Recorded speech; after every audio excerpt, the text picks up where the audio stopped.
that's really the difference between the ones who make it and the ones who don't. Because how many no's you going to get? Your number's too low. You can really expect 15 or 16 no's. I know lots of people who can stay resilient through the first two. I do. I mean, I've seen a lot of those. What's cool is I know some folks who can stay resilient through the first 20. You know, that's the difference. 4 components. Familiarity. 4 things. We find that people that are consistently persistent are familiar with the product, the process, the customer, the situation, the concept. They understand why. They have a huge familiarity with why. Why am I here? Why am I doing this? What's going to be the outcome? Why would this make a difference? The second thing that we find about those folks is they have a plan. They have a plan and they stay pretty well with it. They change the plan, they update the plan, they redo the plan, and they learn to make no small plans. Because small plans don't have the ability to stir people's soul. Always make plans that are grand. I like plans that are impossible.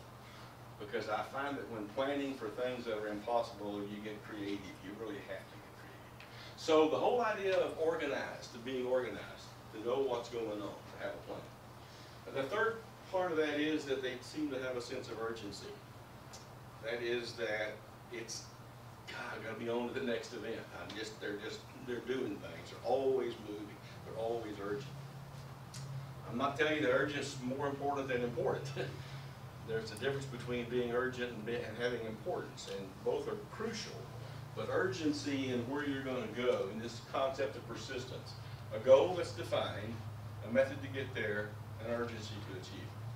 And the fourth thing we find in the 4 is they have the ability to repeat. In other words, there are certain components or aspects of what they do that's blocking and tackling, and you do that over and over and over and over again.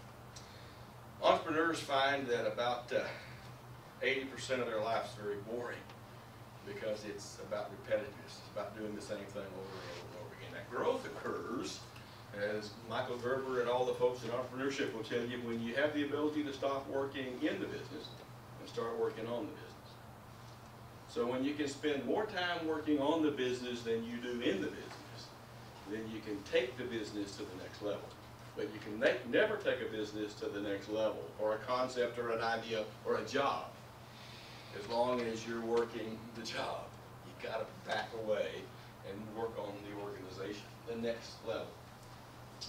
So the people that I find that have the most persistence, I'm just giving you what I've noticed about people who tend to have the most persistence and the most resiliency. And I will also tell you that 40 years of experience says that I cannot name for you any of my A students. I don't know what happened to them. No idea where they went. I'm sure they were successful doing something, but they're not the ones that showed me their middle ear jet. They're never the ones that show me their organization. They're never the ones that talk about the plans for this kind of growth. I mean, I'm sure they're cool folks. I just don't know what the hell they're doing. Now, the C students, those are the people that they can show you what. And the D students. Actually, and most of the C students should have been D students, but we were just pretty easy. Sit there.